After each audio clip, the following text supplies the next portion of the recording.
And welcome to another edition of the Bachelor News Radio Show on the Bachelor News Radio Network and IBM TV, Big Mind Entertainment, and WCOM in Chapel Hill and Carborough. I'm LA Bachelor.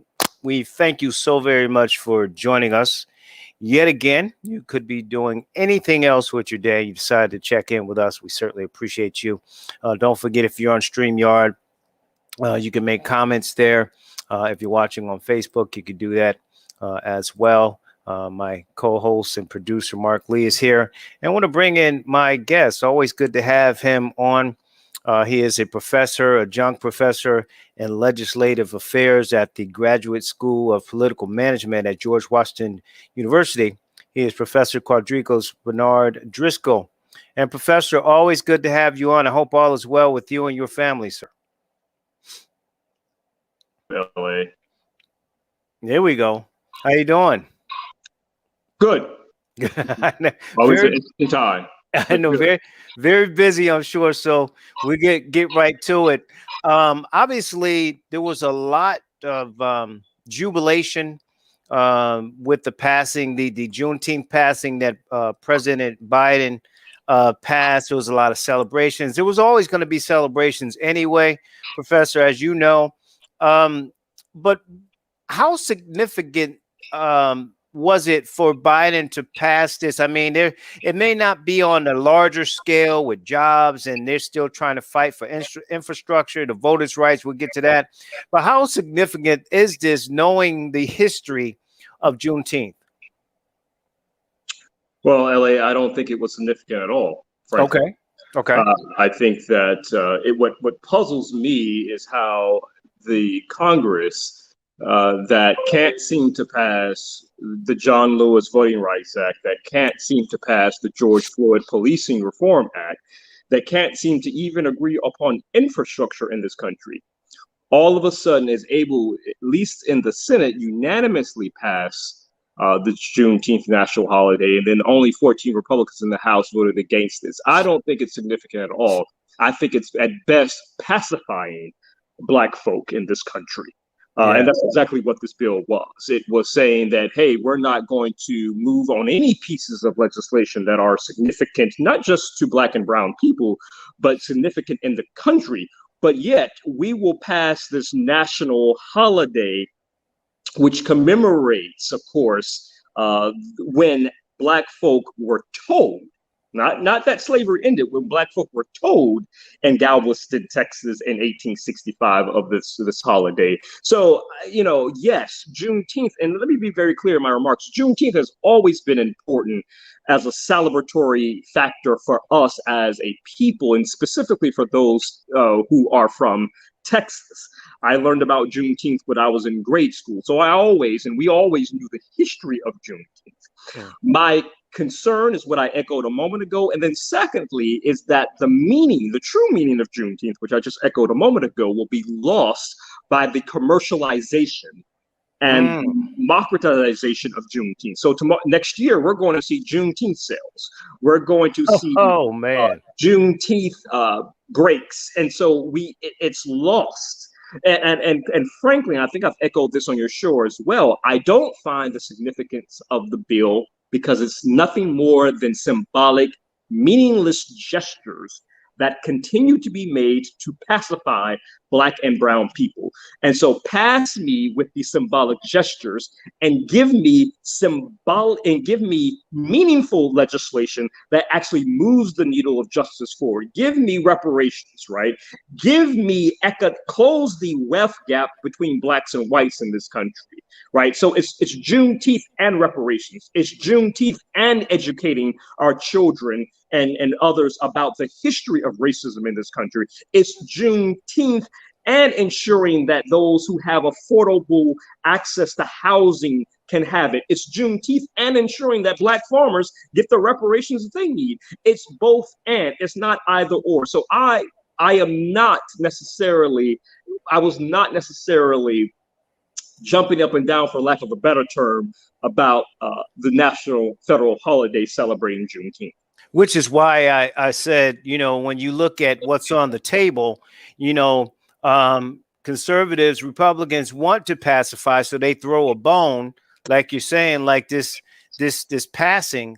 But they won't look at the John Lewis bill, the George Floyd bill, and to your point, you look. All you got to do is look at Dr. King's holiday, and you got a Dr. King holiday sale going on. The car salesman selling cars on Dr. King Day, and people having Dr. King celebration sale. And I know black folks that get upset, Professor, where they're like, well, it may be a situation where you can look at it like we're taking advantage of the holiday for somewhat historic, like Dr. King, and now with Juneteenth. But black businesses are making money, and I don't know how you split that, Professor, when you look at it, because you're making money for one day, and essentially, and so is it really that important to sort of monetize, like you said, and exploit a Dr. King holiday and exploit a Juneteenth federal holiday? Right. The meaning will certainly be lost in the years to come, and then that is my overarching. It was not my overarching concern, but it is one of the concerns. That aside, let's not talk about how this will potentially help black business. Let's talk about closing the wealth gap and ensuring that there's economic equity for black and brown people, and to which this federal holiday does none of that. So I think we need to be very clear here on the priorities. I think we need to be very clear that this was nothing more than what continues to happen with regard to symbolic gestures that Congress, or even this administration, let me say that thus far, this administration continues to pass to do. I am not enthused, and I'm not sure if you're going to talk about this, but the Biden administration's what I'm calling a war on gun violence, which will disproportionately, I think, target black and brown people. So I'm not necessarily enthused about this national federal holiday that black people have always and will continue to celebrate. If you're just joining us, excuse me, we're speaking with our good friend, Professor Quadricos Bernard Driscoll, adjunct professor in legislative affairs at the Graduate School Political Management at George Washington University, here on the Batchelor News Radio Show, WCOM, IBM TV, and Big Mind Entertainment, and the Batchelor News Radio Network. Professor, to your point, and I'm going to get to those laws and to what you said in terms of the administration with this attack on gun violence, which, again, if they really want to look at some stuff like the George Floyd bill, there would be something passed there. But you brought up a point that was the focus of going off Juneteenth, the fact that, okay, now it's a pacifying effect.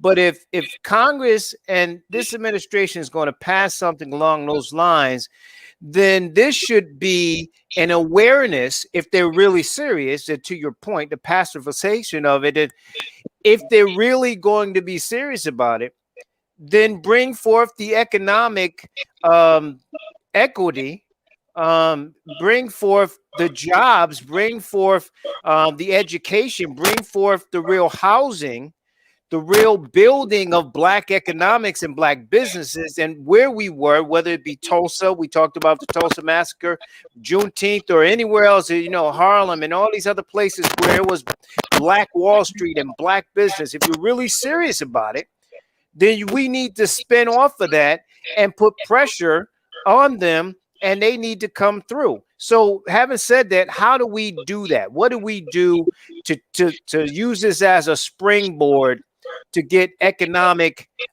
education, housing, and other equality? I think we're starting to see some of that with millennials and with Generation Z about taking matters, particularly on the economic front, into our own hands. I think this new era of the gig economy has opened our eyes up to entrepreneurial efforts.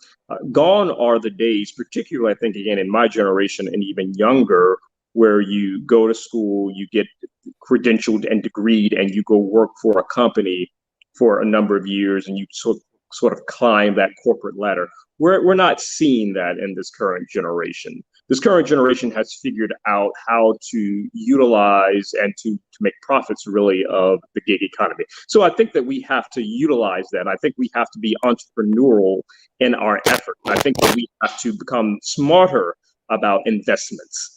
Not just housing stock as we have been more accustomed to, or even life insurance, but I think we have to become smarter about what financial savviness and future looks like.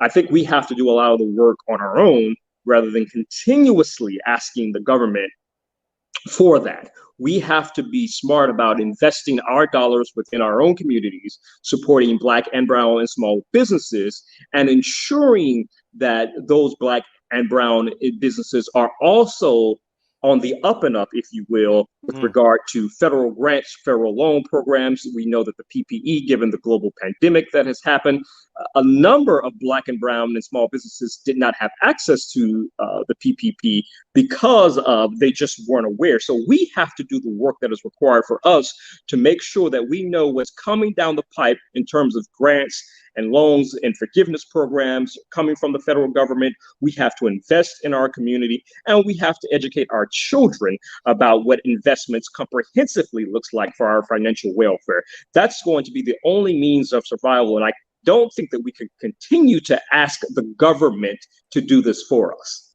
I agree, and especially when you look at investing, having stocks, investing in our future. We have to not be so short-sighted and be, looking at the bigger picture, especially when you have children, especially when, it's something as simple as just making sure that you have the financial investments and portfolio to be able to go out and do those different things for your family and for your communities. Professor, I'm going to go to my co-host, Mark Lee, and he has some questions for you. It looks like he disappeared, but he's coming back. So there you go. There he goes.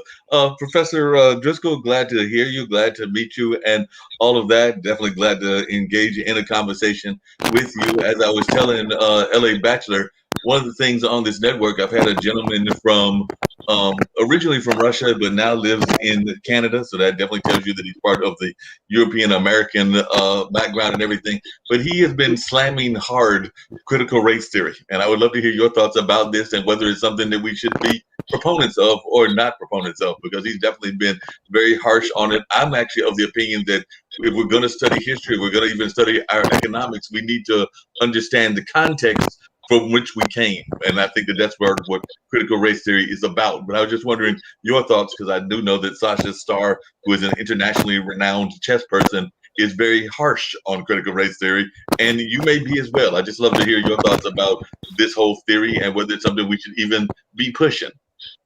Well, let me just say this.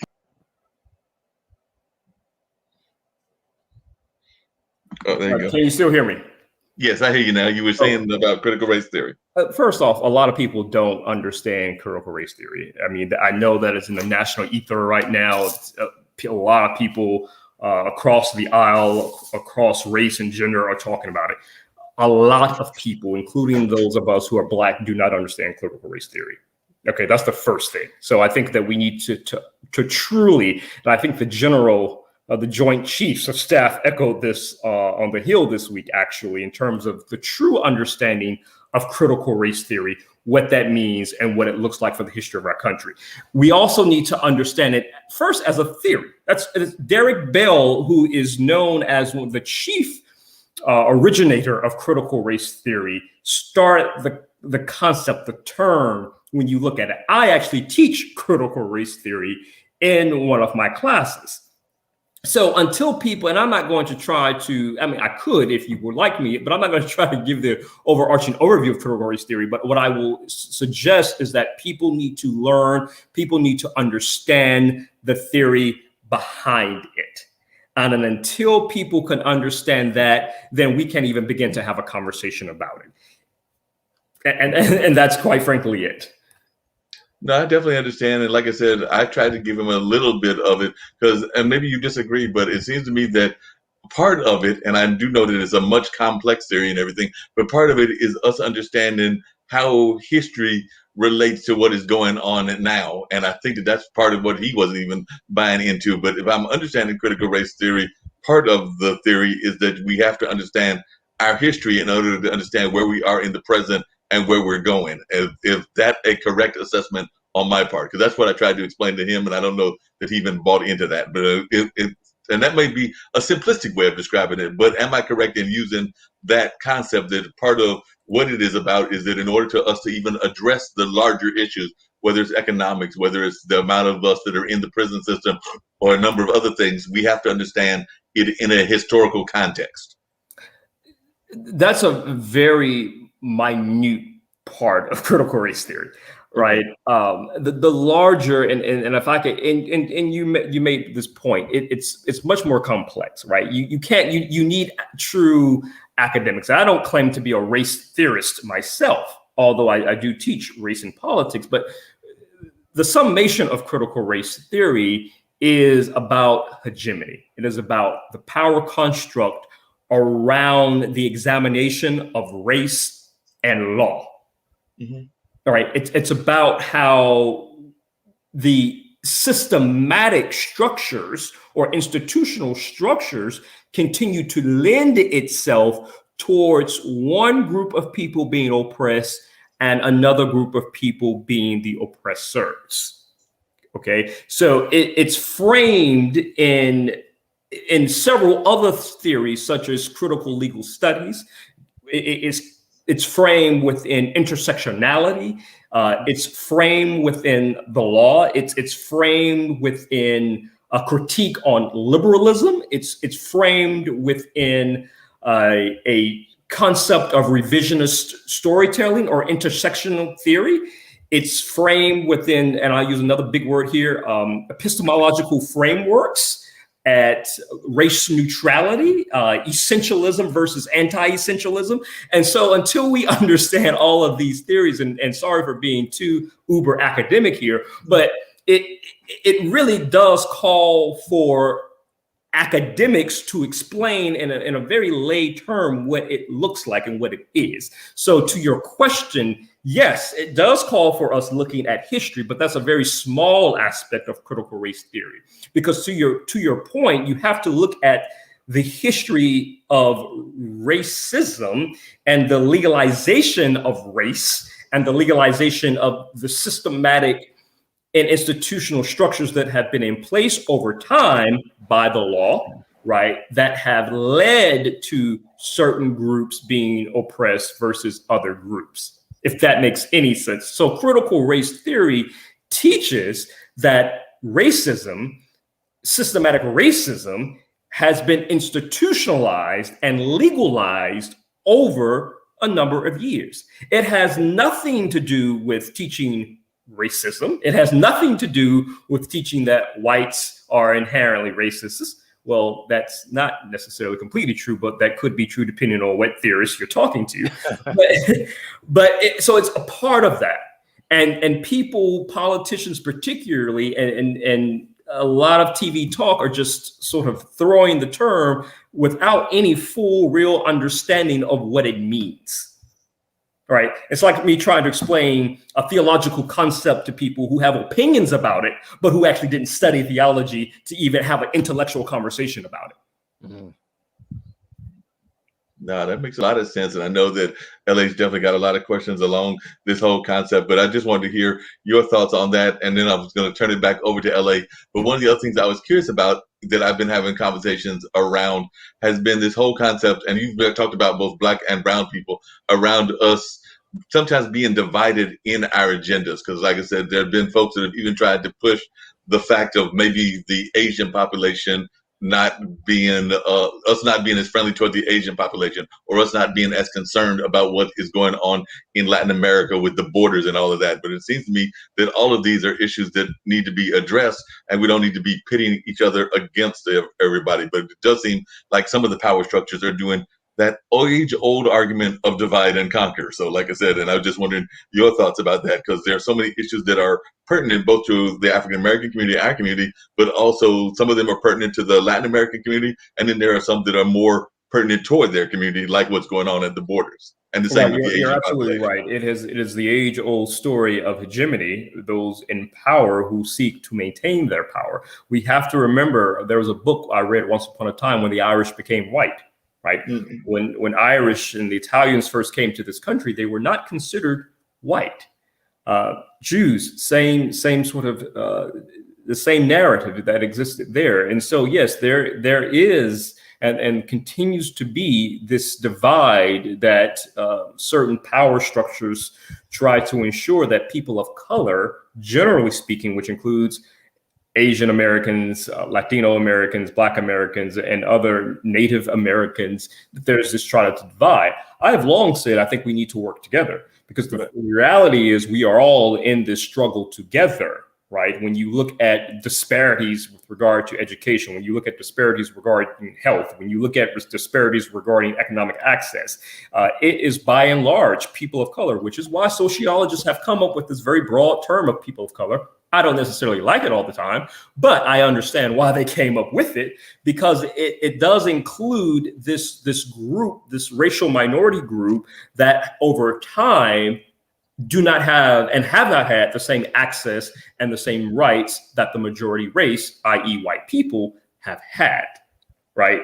And so rather than saying, well, this is a Black issue, this is a Latin issue, this is a Asian issue, I've said this publicly with my Latino and my Asian brothers and sisters as well, that we need to work comprehensively and we need to work together, right, on these issues. And quite frankly, I think it is in our best interest to work collaboratively with these groups anyway, because we, with regard to both Asian Americans and Latin Americans, African Americans, by the numbers, we're not there, right? So when you look at population size in this country, the growing racial minority is that of Asian Americans in this country. Mm-hmm.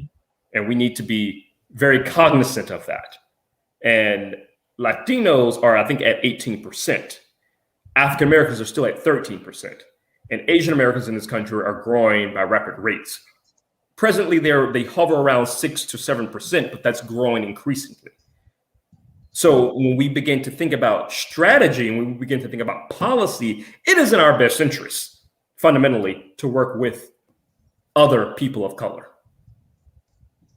You know, I would say this, and I agree with what you're saying, Professor. When you think about having allies, essentially, people of color, we just have to. I guess, though, as an African American, there are still some things that overwhelmingly negatively happen to us than other people of color, if that makes any sense.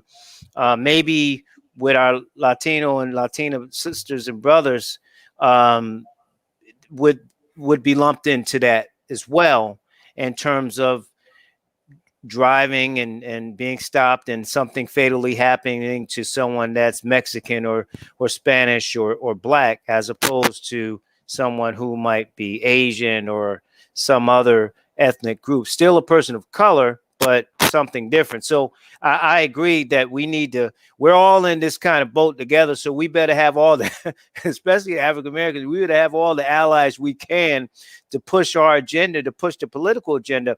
And speaking of that, to you, Professor, you mentioned about this war on gun violence and how it's affecting us. Kind of elaborate, if you can, surely on that, in terms of how the Biden administration is handling this.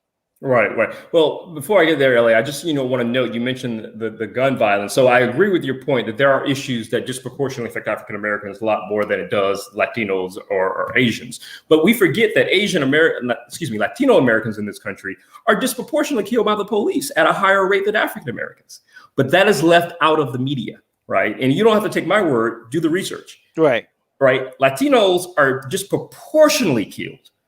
And in many respects, I think because they are undocumented illegal immigrants. And so they just kill them at random, right? Versus us. The attention, however, is on Black people who are being killed by the police. And let's be clear, that's a very serious problem. But disproportionately, it is affecting more Latinos than it is African American. So I just want to note that, because we also don't hear that in the media, but when we look at the numbers, right, the numbers speak otherwise. And they probably don't speak up as much, because in some cases they are undocumented, so they don't want to, put themselves out there and be deported. So to your point, but go ahead. Right. So with regard to this issue of gun violence, we know that the president on yesterday made this, along with the Attorney General Garland, about ending gun violence in the country. And I am really suspicious and kind of skeptical of his plan and his initiative, because I remember, even though I was a young lad at the time, his comments with regard to the 3 strikes and you're out law when he made on as a senator. I am not convinced that this would bring about the type of reform that he is seeking to bring about in this country. I think although he will give more policing forces resources for community policing, although he talked about gun violence prevention, I'm just, again, a little skeptical on how all of this will play out. Well, lay out what he said and why you're skeptical, what his plan is and why you're skeptical. So his plan is a couple of things. It's first to not necessarily defund the police, which we know was a part of the narrative of a lot of progressives, on a lot of left progressives. He actually plans to give more money to the police in the hopes of policing reform. So that's one aspect of it. He plans to put a lot of money in terms of gun prevention, gun prevention, and closing a lot of the loophole gaps that happen in gun shows, which I would say was an issue that happened during Sandy Hook, when 2 senators tried to do it then. Biden also wants to push back on this notion, or put more resources, I should say, into mental health prevention. And there are some other aspects of the bill that I haven't quite fully read. I did listen to the address yesterday, but all of that, given what he has said, and again, I still have some more reading to do, it really just gives me pause. Because one thing that I do know is when you look at the number of the violence, it's happening by and large, and he echoed this in our communities. But I also think that when it comes to this comprehensive gun legislation, to close certain gaps, to close certain loopholes, and to go after those who are putting illegal guns, as he echoed, into the streets. Well, given the history of policing in this country and given our most recent history, I quite frankly think they're going to target more Black and brown people. So I'm not there, in my mind, at the very least, there is a disconnect between what he espouses, what he echoes, what he wants to happen, and actually what will happen. And that's my concern. That is why it gives me considerable pause on this initiative. That's the first thing.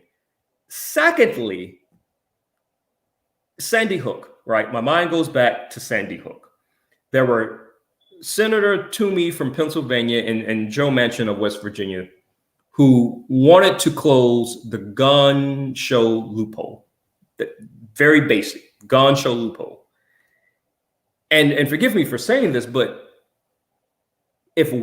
when white children died and the Congress did nothing, I'm not convinced that there is an appetite now. If they couldn't get it done then, when white children, right, in this country perished at the hands of gun violence, then what is the appetite? I question what is the appetite to get something done now. I know that the NRA it is not the robust organization that it once was, but I'm not convinced that there is an appetite amongst members of Congress to actually pass something with regard to gun violence reform. I mean, hell, they can't even agree on something as basic and as non-controversial as infrastructure in this country, as roads and bridges that we all need. So how then can they agree upon gun violence prevention or gun violence legislation? I'm just not sure. You know, preach. You are a reverend, so preach on with that, Professor. You know, 2 points you made. Number one, I'm very leery with more policing, even community policing. I've talked to Black police chiefs and law enforcement all over, and you know, you heard that term of defund the police and all of those things. But I don't know in Black and brown communities where we're already apprehensive. Me myself come from the hood. We didn't like the police. They come in and harass us all the time. So you bringing more in where in these communities where they're a little concerned from the start. I don't know if more bodies makes more sense rather than some form of intelligence or some form of different reform in the policing that's going to help our communities. And number two, I've said even before he was on the trail as candidate Biden that people need to go back. He was on board with the Clinton 3 strikes you're out bill. He was on board with that way back when. So I'm with you. It's a wait and see type thing for me. I'm concerned about that. Right. And to your point, third, listen, not only Sandy Hook's in my home state of Connecticut, not only white kids are killed, Congress people have been shot and nothing's happened. So what is so I don't even know where they go with that. Like if you can't get it done when your own colleagues get shot. And it was a Republican, and the congressman from Louisiana, he's like, well, it's not, he made all this stuff. You were shot on a baseball field. That's correct, right. And nothing gets done. So with that being said, it's a wait and see there. We'll see with that.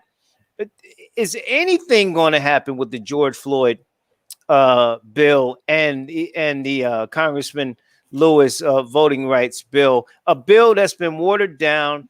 They're more concerned, the media especially, more concerned with the filibuster. Nobody really wants to put pressure there. You see what's happening in Georgia and all these places where they're taking all these names off the ballot. People, it's a fundamental right, I feel. Whether it doesn't matter if you're Republican, Democrat, you should be able to have real access and opportunities to vote in this country. If people want to vote, if you take it away, what kind of democracy do we have? So those bills, are they really going to get passed? If so, will they have a even more watered down effect? We hadn't even talked about infrastructure. Right. So, you know, the real answer to your question is probably not. Probably not. If the Democrats do not agree to, quite frankly, change the filibuster, and I'm not necessarily suggesting that they should. The George Floyd Policing Act, I'm a bit more cautiously optimistic about, and I'll tell you why. Given my role, I understand that there are some behind the scenes conversations that are taking place away from the media.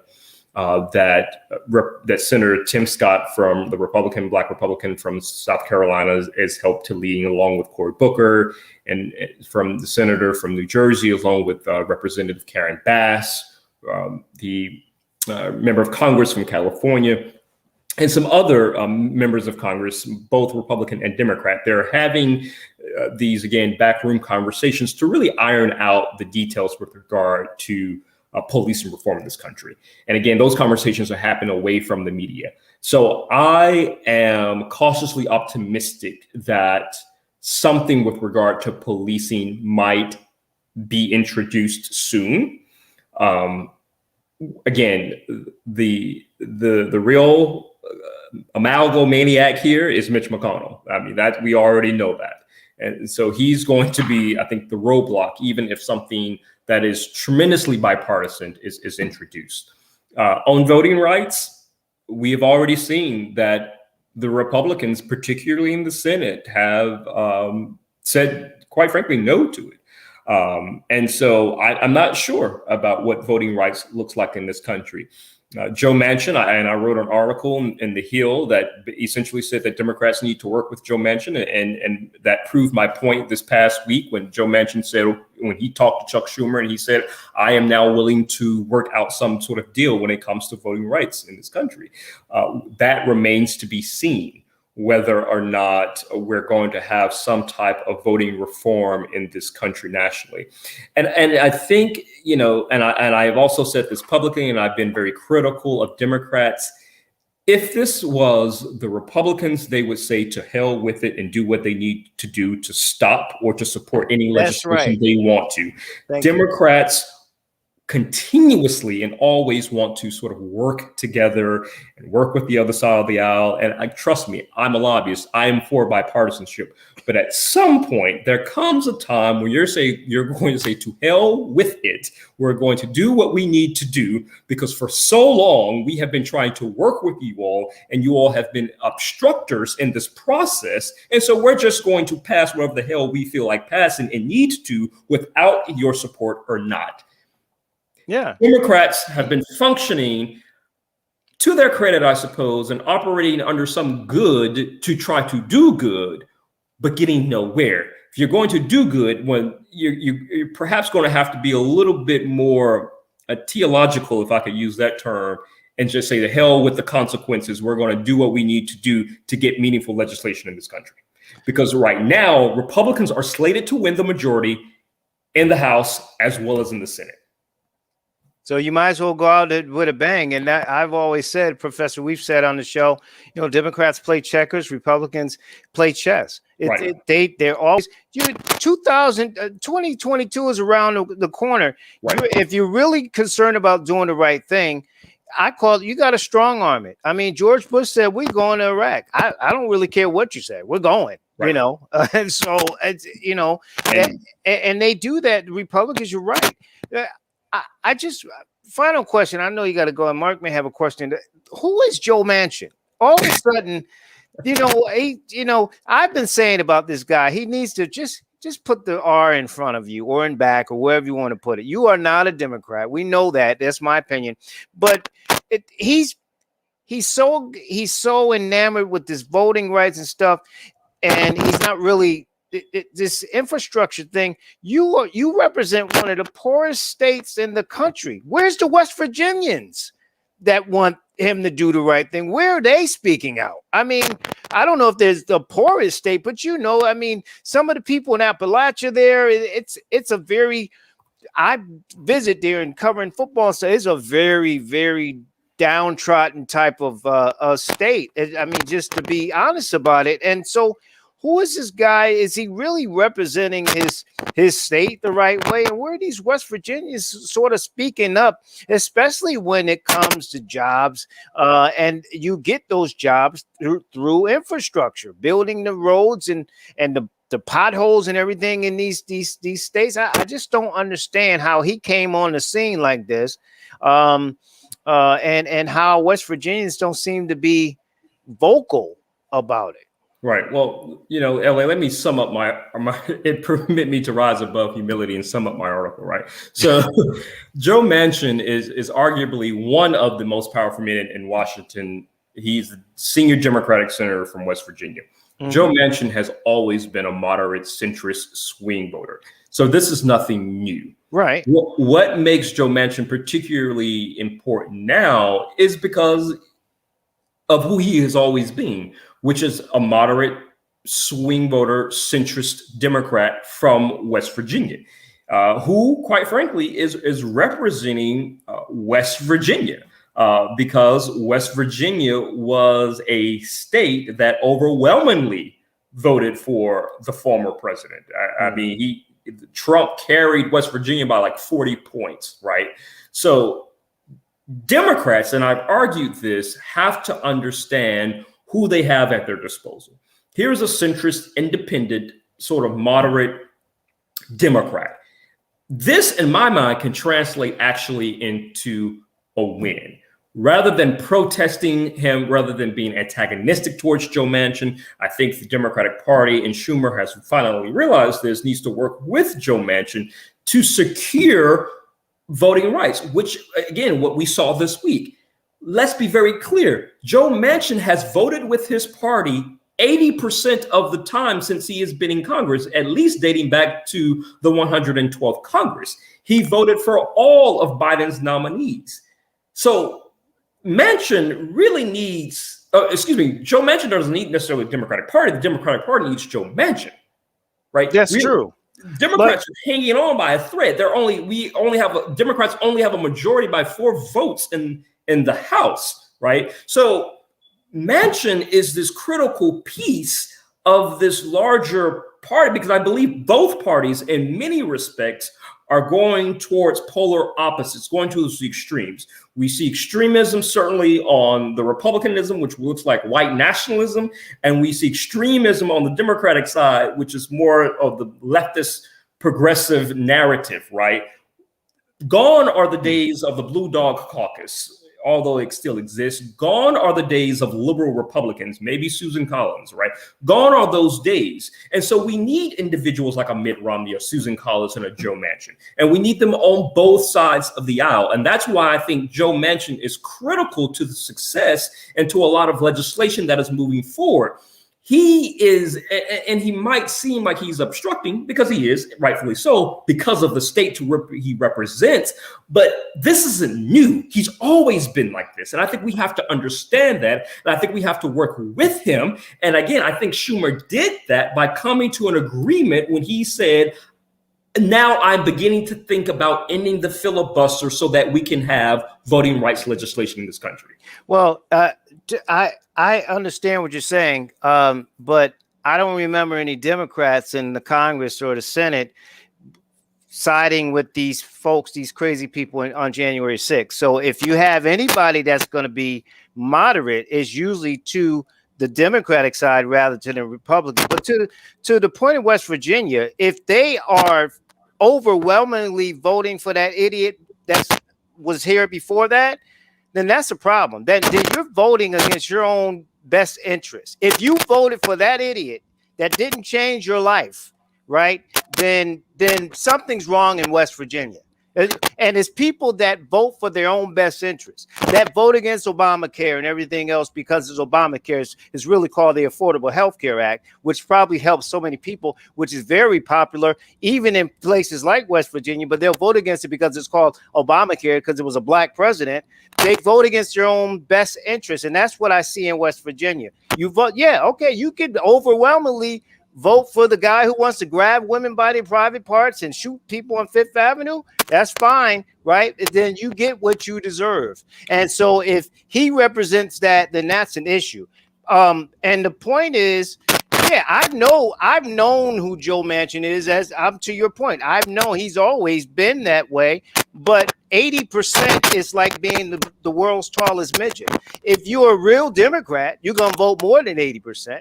And I'm not saying that it's what he's voting for would not be, if you examine the right thing to do to have some balance. But to your point way back, there is no middle. There is no middle. There is no bipartisan. Name a big bill that's been passed bipartisan in the last 10, 20 years in this country.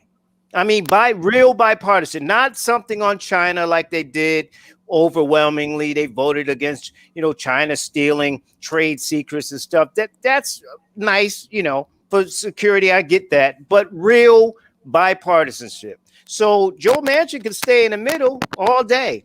But at the end of the day, where's the middle? There is no middle. To your point, if it's an extreme left, extreme right, over here, everybody's over here in their corners. He's just the man in the middle. And I just think it's more or less for him wanting to be Joe Manchin on the scene to run for president or whatever he's going to do, rather than Joe Manchin trying to get some things done. And I don't think he's really been trying to get anything done really in his career. He's been that stepping in the middle. Sometimes the middle means that you're passive aggressive. You want to stand on the fence because you're too afraid to go left or right. You just want to stay in your little corner. And, well, you're right. Well, you're right, too. I mean, sometimes the middle means that as well. Well, let me push back on you there, LA, because I think that we have lost so much of the middle in this country, the silent majority, as Nixon once said. The middle for me represents those who actually agree on both sides or understands the other perspective, who wants to get things done. 80% is not a small number. I mean, again, the man voted with his party 80% of the time. I think we have gotten to a place in our political system where it's, well, if you're not voting with us 100% of the time, well, then you're not real. I disagree with that notion. I think you can be a Republican and vote with your party 75% of the time. I think you could be a Democrat and vote with your party 80% of the time. Again, we need those people who think independently versus what their parties are espousing. And if it wasn't for a John McCain, we would not have the Affordable Care Act, right? So I think we need to be very clear on that. If it wasn't for John McCain putting his thumbs down, we would not have the Affordable Care Act. He voted against his party, all in that respect, although he, 70, 80% of the time voted with his party. So I think we have to understand the use of a centrist Republican or a centrist Democrat, and we cannot throw them away or bash them because they are not doing the bidding all of the time for whatever parties they represent. I think that is the problem in this country. And I think it has been centrist, quite frankly. Mitt Romney is another one comes to mind. Bill Cassidy is another one that comes to mind, particularly with the whole January 6th events, who are Republicans who stood up to their parties and said, this is not right. I am voting not what's in the best interest of my party, but I am voting what's in the best interest of my country. And so I think that independent-minded Democrats or Republicans have a role to play in our body politic. But unfortunately, given our current ethos, we are so divided that if you're not voting with us 100% of the time, then you're not a real Republican or you're a real Democrat, and you need to go sit down somewhere. It's not only just a percentage; it's about when you vote. If you don't, even if you know, just like I criticized President Obama about the Affordable Health, he should have asked for, he should have went further. But he didn't because he wanted to, like you said, Democrats want to compromise all the time. Sometimes you got to do what's right and take what's going to happen for the sake of doing what's right. You have to put it out there. Then you make the case. Well, listen, I wanted this huge plan for the Affordable Health Care Act, but this side voted against it. And here's why. You make your case, but you have to push the envelope. Sometimes, so in the case of impeaching the president, maybe it wasn't going to happen. They didn't have the votes. But from a standpoint of sending a clear message to not just this man, but presidents after him, Joe Manchin and all of them should have voted for it. And Mitt Romney, by the way, voted up for one thing and down for the other. So, I mean, it's not just percentage. It's about the crucial times when you say you stand as a politician for the American people, that you make the conscious moral vote. So it's not just the 80%, it's when you vote and you vote your conscience and you vote for the American people, not hide in the middle or vote against something that you know is wrong. There's no way anyone, except those who supported that man before Joe Biden, that should not have voted for him, that should have voted for him to be impeached. I don't care if he wasn't going to get impeached or not. If you really stand against this man, you impeach him. You vote up to impeach him. That's the right thing to do. And if it costs you politically, if you're going to stand on this talking point stuff all the time, if it costs you and you really believe in what you, then so be it. Just like you said, Democrats need to say, the hell with Republicans. I'm just going to do what we need to do and just suffer the consequences. It's no different collectively or individually for you to do that. Look, and Manchin voted to impeach Trump. There were others. Again, I think that, to your point, it is not necessarily about percentage. I think at those critical and crucial votes, I think those leaders vote their conscience. I think they vote what's in their own political best interest. Right. But there are times in which I have seen these centrist, moderate Republicans and Democrats vote not only what's in their own best interest, but also what's in the best interest of the country. And I think that we need to continue to have a moderate centrist members on both sides of the aisle. It's good for the body of politics. Well, it just we need to find them because, like I said, at this we point, have one. Joe Manchin, he's one. I mean, he's another. Professor Driscoll and LA. One of the things I was curious about, and I'd love to hear your thoughts about this because you definitely have that political background, Professor Driscoll, and everything. Is that I think part of the reason that Joe Manchin is so popular in West Virginia is because that is one of those states that had a severe industry that had a drastic decline. I mean, coal mining was very much part of their history, was part of what they were going through. And of course, that has been steadily declining through the history of time and everything over these last several years and decades and everything. I think that you could put West Virginia in the same kind of philosophy as what's been going on in Detroit with the car industry and things of that nature. So I think that sometimes it's those economic issues that push the narrative in terms of why people vote. I know LA was saying that people are not going, they're voting against their best interest, but in their mind, they're thinking that it's somebody that's going to protect those industries or somehow give them other kinds of jobs, maybe train them in technology and other fields and all of that. So I think that that's part of what the narrative is, because actually one of our other hosts of another show that happens on the IBM network is actually from West Virginia and actually knows Mr. Manchin. And he, like you, paints him as a progressive and as somewhat of a definite a centrist, but he says that part of what he is about some of the technology things and trying to bring some of that into the West Virginia fold, just like Steve Rao, who's the gentleman I'm talking about, is trying to bring it into Morrisville, North Carolina, and all of that. And he is also of the same kind of background, because I think that they are both having some of the Indian roots, like from India and the Asian roots and all of that. So definitely it does seem to me that that's part of what's going on, is that there's some philosophy going on that they're trying to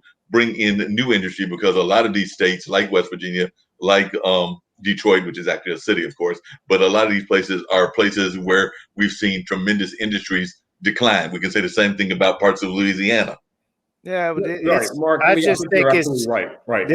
But you can't have it both ways. You can't vote for a guy who it just doesn't jive. If you're saying Joe Manchin is there to represent the people, to bring jobs and this and that, but then the people are voting for this other guy, it just doesn't mix. It doesn't make any sense. You're trying to get into the psyche of the voters of West Virginia, or white, poor, rural voters. We've always known that white, rural, or sometimes white, poor people vote against their self-interest. There you go. That's all. I didn't say it. I didn't say it. You said it. That's what I was talking about. That's what I'm talking about. A policymaker and an elected official who is a Democrat, right, from a very conservative state, to Mark's point, who straddles the fence, in his own political best interest. He is a politician, but also in the best interest of the state that he represents, and quite frankly, again, of the country, right? And there's another politician, he's a member of Congress, that he puts me in mind of Joe Manchin. His name is Representative David McKinley. He's a Republican. He's also from West Virginia. David McKinley is one of the most sensible Republicans that you can think of in the United States Congress, in the House of Representatives. He doesn't get a lot of play, but he too understands his state. He too understands his district, and he makes common sense legislation, no different than what Joe Manchin. And that is how Senator Manchin has been elected and reelected from a state like West Virginia. And that's why they currently don't have a Republican. They have a senior Democratic senator and a junior Republican senator. If Manchin decides to leave, that seat is going to go to a Republican. So he knows exactly what he needs to do to hold on to his seat as senator of West Virginia, which is why I said it's in his best political interest, right? But it's also in the best interest of the state and the country. Joe Manchin is not this wavering on the fence half-ass Democrat. He is a Democrat that actually has gotten things done, and I think will continue to get things done if Democrats and the more progressive Democrats have the fortitude to continue to work with him. Well, I'd like to see what, how much of a Democrat he is on unimportant bills, to your point. But all I'm saying is that you brought up poor whites. I didn't want to say it, but you said it. So I think there's a disconnect between what Joe Manchin is trying to do for his state and his political career, as opposed to those poor whites who voted for that other guy against their own self-interest because of race rather than anything else, which always goes on with those folks when it comes to race relations in this country. I firmly believe that. And by the way, you can look it up. I'm sure, Professor, that Manchin got some pushback when he went back and forth with that guy, and they supported that guy. And the polls show they were higher supporting him over Manchin. So Manchin got pushback. So I understand the political side. But what I'm saying is that those people in that state, some of them that might be in similar situations that are poor or unemployed or stuff that similar to people that look like us, voted against their own self-interest because of the narrative of they're taking our jobs, which is the oldest trick in the book, and they buy into it a lot, which causes a lot of, which goes back to what we talked about in the beginning of this, of Black economic power and equality. We can't get there if we got folks voting against their own self-interest, knowing they in the same boat with us. They broke just like us in some situations. I don't think we will ever solve the dilemma in terms of why. And Nixon, this started with the Southern strategy. As we know, what Nixon said, we're going to divide the South and we're going to lose the South. And it perhaps even goes back to LBJ when he signs the Civil Rights legislation and said we've lost the South forever, the South and the rural Midwest. I'm a little fatigued about trying to legislate or figure out why poor whites particularly vote against their self-interest. We already know why: race, power, critical race theory, right? Hegemony. I am not in the business of legislating that. But when it comes, or trying to figure it or understand it, because I already do, but when it comes to a senator like Joe Manchin, who represents a state that is deeply rural, that is deeply poor, and the fact that he's a Democrat and he has held on to that seat, I think we have to give him some credence with regard to his political savviness, and also regarding to your point, LA, of critical legislation that he has supported. Again, I can mention going back to at least the 112th Congress of critical pieces of legislation this Democratic centrist senator has supported on behalf of Black and brown people, but also on behalf of his state. He is politically savvy enough as a Democrat to hold on to his seat in a state like West Virginia. So let us be very clear here. He is on the side of Democrats. Speaking of side of Democrats, and this is a question that has been crossing my mind, I was wondering your thoughts as a political person and all of that.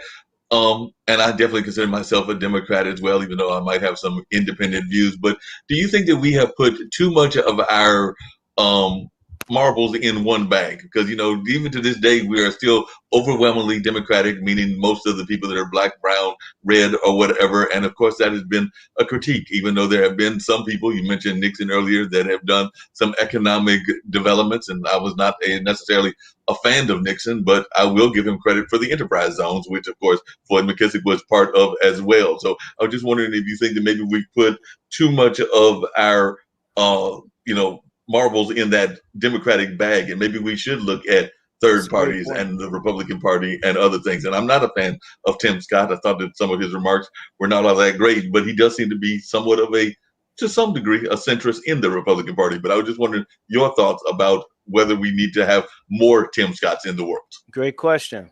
Yeah, I've long said that I think Black people have put their eggs, so to speak, in one basket. But then what's the alternative? The Republican Party? Listen, I used to be a Republican. I don't know if you all know that. I used to be a very active member of the Republican Party. I worked for the RNC. But I left, right? And I left because of the Republican Party that we currently see.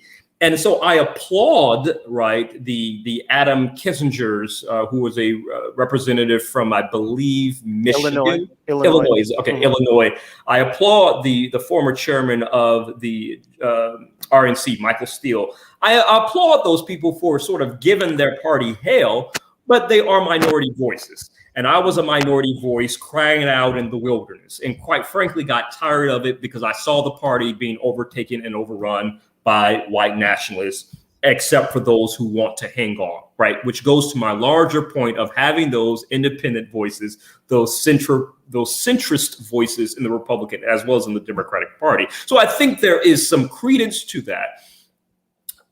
But we also know that the third party system in this country doesn't work, right?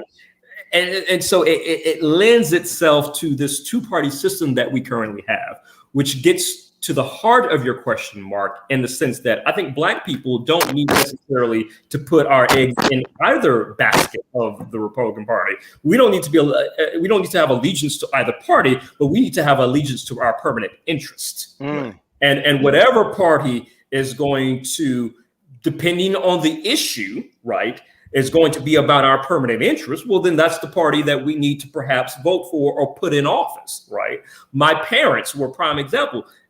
Though they voted Democrat 95% of the time of their life, they did vote for some Republicans who they felt, right, would be a good person for that particular role. And so when it comes to voting, we need to look at issues. Yes, we need to look at the people, but we also need to look at the issues. Even when I was a very active Republican, did not vote for the Republican candidate all the time. I looked at issues. And so there were times in which I voted for the Democrat because the Democrat on that specific part or that specific office made sense to the interest and the values that I care about. So Black people don't need to put our eggs in either basket, Democrat or Republican Party, but we need one egg in all of our interest. We need permanent interest. And I think that's what it boils down to. And it gets to LA's question earlier about that economic empowerment, not necessarily voting one ticket or one party, but voting our self-interest always across parties, depending on what role, whether that's state, local, or federal, and depending on what office. Yeah. And politics is so local, and then, you know, like you said, local, state, and federal. But what Republicans seem to not understand, and I know we got to run, is that, you know, when you look at Black people, we're conservative by nature. We're spiritual. You know, we love God, right? You know, we want law and enforcement, law abiding. You know, we want to vote. We want clean neighborhoods and all these different things, right? That Republicans, conservatives, and white folks want. So they don't want to bring us in the tent unless it's Tim Scott. And I think, you know, I caution Tim Scott because I hope he's not going to be exploited to the point where he's a Michael Steele on outside looking in. You know what happened with him when Rush Limbaugh told him to shut up and sit down and all this other stuff. And I you know, Michael Steele, I'm glad, like you said, he came out and said some things, and he's kind of like you, but even you're stronger in it. Like your voice has been in it. Michael's kind of, you know, sometimes the talking points, unfortunately, but you know, I caution Tim Scott to make sure that he doesn't fall down that road. They're pushing him. Mr. Magoo is pushing him out there like, hey, you need to be the negotiator, aka Mitch McConnell, folks. Pushing him out there to be the negotiator. But I'm very concerned about that. But I just think Republicans, and I was on a conservative show, it's like, you know, we want what you want. We don't want crime in our neighborhoods. We want exactly what you want. You just got to go out and examine us and push our agenda. That's what you said, Professor. It's about our political agenda. It's what we want for us in terms of the policies that are going to better us, both economic, which I think is really stronger than a lot of different things in terms of if we have the economic power, we can reach the goals that we want, and other areas. You know, final thought to you, Professor. No, I absolutely think you're right. And again, it's not about permanent parties; it's about permanent interest. I like Tim Scott. I've met with him a couple of times. I think his heart's in the right place. Do I agree with everything he says? No, I don't. But do I think that he cares about the Black community? Yes, I do. Do I think that he cares about the economic interests of the Black community? I do. Do I think he espouses Republican talking points? Well, absolutely. Again, this is politics. So there's a game that has to be played. And I understand that he has to play the game. I understand that. And I think most people, well, let me say this. I think when it comes to politics, I think we have to sometimes separate the game that is played that needs to be played in order to maintain power versus, to your earlier point, LA, of voting on some critical pieces of legislation that is better for not just our community, but for the country. And I've seen that within certain politicians, which is again why I maintain this sort of independent, centrist, moderate people, both in the Democratic and Republican Party, that has to be. We need that middle because without it, we're going to continue to see polarization on both ends. And I may sound like a broken record, and I know I have gotten to a lot of heated but yet passionate conversations with my more progressive friends about this. But I think that critical, moderate, centrist voice is needed in both our parties, particularly for those of us who look at issues and not always follow party lines. I appreciate that, and I know that Ellie's probably got some closing remarks as well. I did just have one very quick question that came up with something that a friend of mine said, and I'd love to hear your thoughts about this, Professor Driscoll, and then I'll have Ellie give his closing remarks as well. But a friend of mine who was a party person, they were involved, I think, in the Midwest. They were also involved in the West Coast, like around Vegas and areas like that. They have told me that they felt that some of the squad, some of that leftist kind of politics and everything had not had enough of their due time. So they had not had enough time to actually learn the business of politics. So as one in politics, do you buy that argument that you have to go through almost like a training system in order to be politically active? Because they're thinking that they are talking too much and they haven't gone through the hoops, for lack of a better term. You know, perhaps, I don't know if that's a generational thing or not. I'm not necessarily one that thinks they have to go through the hoops or be pledged into the process. I do think that they serve a certain agenda and they represent a certain demographic, and I think they are serving that agenda and that demographic well. I think however, you have younger people like Representative Lauren Underwood from Illinois, who is very young and is not a member of the squad, but is also equally progressive in her own way. I think, however, it just depends on the demographics to who elected you and what your agenda, both political and personal, is. Well, I'll tell you, Professor, we've had you on so long. You've touched so much. This has been really great, extremely great, Professor. But you're always good, and good to have you on this platform and in IBM TV. Your latest article, "Why the Democrats Need Joe Manchin," is on the Hill.